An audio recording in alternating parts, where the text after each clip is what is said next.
lots of things going on in your lives other than just being caregivers. So we appreciate that. Communication through the office has improved even since the last time that the meeting happened, which doesn't it feel like it was only like 2 weeks ago? It really was only I know. 2 weeks It ago. really was only? Okay. You guys have to put up with me again. So great job, thank you. Just continue. Like if a client says, hey, I'm gonna cancel my shift tomorrow, that needs to be, they need to call the office or text the office if they are tech savvy. And you know, any changes. So keep doing a great job with that. Follow us on social media. We're on Facebook and Instagram. All you'd have to do is just put in the search bar Aspen and you can find us on both of those, and then follow us, and you can share how much you love working for Aspen. Let's see. So time off requests. If you guys need time off, Tori sends out the Tuesday email, and we're having her put that link on there. So if you need time off, you can just click on that link and put the days that you need off. It even gives you the option of whether you need a full day or a half day. So do that. Let's see. Oh, remember, if you refer somebody to work at Aspen and they're still on with us after 90 days and in good standing, you get paid. How much, Tori? $100. So we're always looking for wonderful, amazing caregivers. Last thing, it is sick season. If you have a shift, like say today is, well, I guess today's Wednesday, we'll say. If you have a shift tomorrow and like by 2 o'clock you're like, oh, am I gonna feel good? Am I not gonna feel good? We're just asking that you guys text the office and say, I have a shift tomorrow, you know, I don't think I'm going to be able to make it. Because when that gives the office at least 3 hours to try and cover your shift. It's really difficult sometimes, depending on the client, how far they are, how many people we have that have the skills for the things that client needs. So if at all, if you're getting a sniffle and you're like, maybe, let us know. And we know that means that you don't have those hours on your pay period, but we don't want to leave the client in the lurch either. So if you can let us know by 2 o'clock if you have a shift the next day that you need to call out of. So we now we'll turn the time over, but let me just tell you a little bit about this amazing person. She is on the Caregiver Coalition. So MAG we have clients that come through MAG. They get assistance through the state. She is on the coalition of caregivers that help out. We just did the conference in November, and that is hours of work for not only MAG, but people volunteer their time. She was there for 2 days, and everything I heard from anybody about you, they were like, she's so amazing.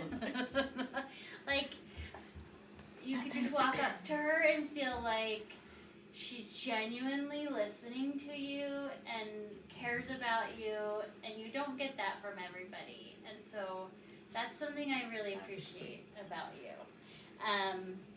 She works for iCare, which is a home health and hospice company. She is the chaplain. Or how many chaplains do you have? Just you? one, yeah. Oh, so she is the chaplain. So she gets to go out and visit people that are on hospice and provide that much needed talk with people, and lots of support groups. You do support groups. I was trying to remember from when we were there last where you do yours. So we do Springville, so iCare actually sponsors one.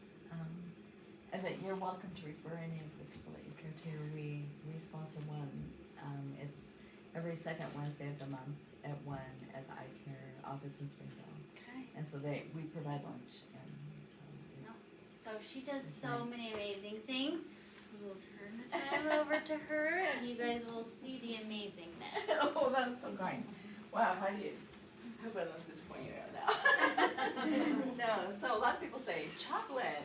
You know, what does a chaplain do? Not everyone's familiar with that. And so oftentimes I just have to explain that Medicare actually for the service of hospice requires that spiritual care is provided. And so I'm the chaplain. Well, actually, just so that you can have a little bit of background, I was a chaplain for quite a few years. I've been a chaplain for 15 years, and I was a chaplain for a really long time before I went to school.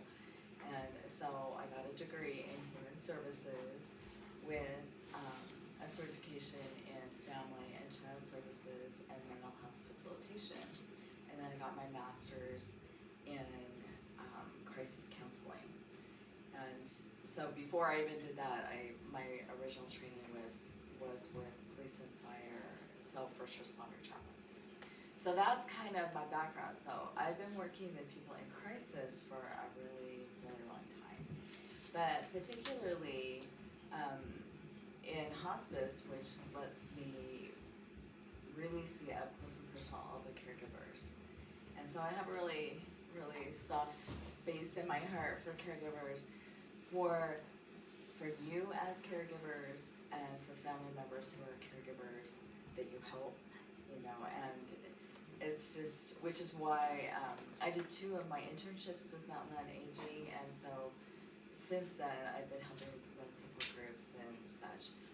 And so that's kind of my background. I also have a private practice where I work with people because I had my doctorate in natural medicine.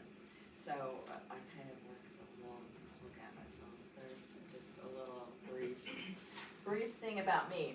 But, you know, it's Valentine's Day, so, well, it was. And if you guys didn't get Valentine's, then, so I'm gonna go around and I'd like you to tell me your name, take a yummy, tell me your name, and then tell me the first name of who you're caring for, okay? We'll keep it I just wanna make sure we just do first name because it is being recorded and that way we'll stay in compliance, okay?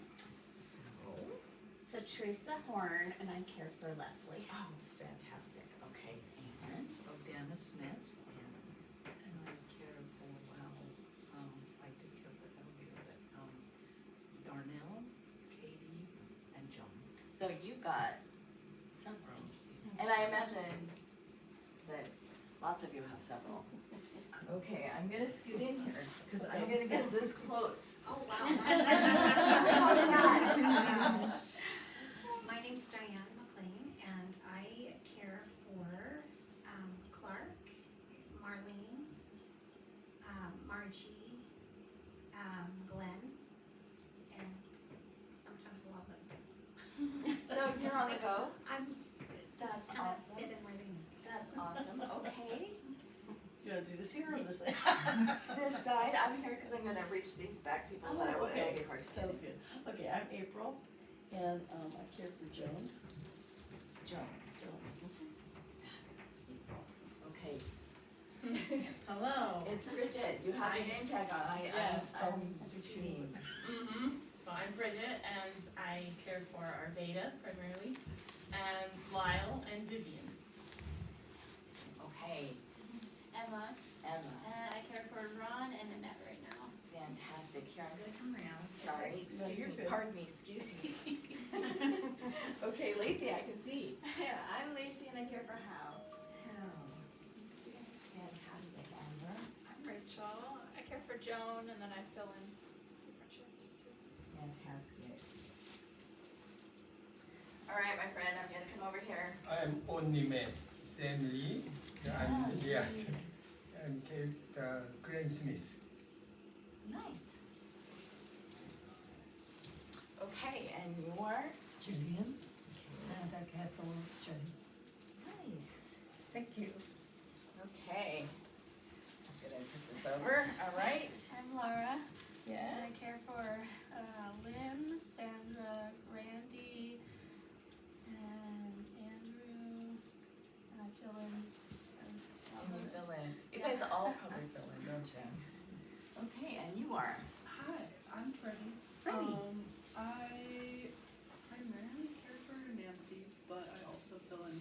over the place. They just kind of go, do you want to take the shift? And I go, yeah, I do. Awesome. And good for you for saying yes. I do. Good for you. Okay. I'm Maria and I care for Joan. Joan. Okay. We have a lot of Joans being cared for. Is that true? Okay. And so, He's 24 hours. oh, is it? Okay. Yeah. I'm Connie Henry, and I take care of Wanda, Donna, Sandra, and Marie. Fantastic. All right, guys, I'll come in front. How's that? Squishy. Okay, and it's Amy, and I care for a few, but I'll just say Rochelle. okay. Perfect. And Camila Sorensen. okay. Yeah, you said it right. Camila. And I care for Jean. Fantastic. Thank you so much, first of all, for caring for people. Isn't it nice? I love to have people actually state who they care for, and the reason is because it's nice for your brain to acknowledge that you're actually outward and you're actually thinking about others, you're actually caring enough to help people. And that is an amazing attribute. Okay, so I went around. How many people noticed that I touched you? Okay, so now this is the learning part, because this is important. So we get to be honest. Who will be honest with me? Come on. Participate. Okay, who was uncomfortable when I touched them? Awesome! Oh, thank you. Thank you. It's like, I've never met you, and it's not that I'm afraid of you, but I'm kind of uncomfortable that you touched me or whatever. Okay, so we're going to be talking about the touching truth, okay? So touching is a very powerful form of communication. And we know it's super important. It's one of the primal needs to be touched. But there is a little caveat with that, right? Okay, so just having random people touch you, we're going to talk a little bit about that, right? Because when do we know when we can and when we can't? We'll kind of circle back to that. So I'm going to bring in some of the science of touch. Now, you guys have been caregivers, so you probably are more likely to be touchy people. Because people do not choose generally to be caregivers if they are not. If they're not okay to touch. And it's just kind of general selection. That's usually the way it is. Sometimes it happens where people just choose this profession because they feel like they can, and there's not massive requirements other than being kind and sensitive and such. But for the most part, people who choose this, that's a really kind of part of their character. So researchers said that touch deprivation is correlated with negative health outcomes such as anxiety, depression, and immune system disorders. Did you guys know that? Very, very interesting. Okay, so with infants, this is one of how they actually found out. Even in the first hour after birth,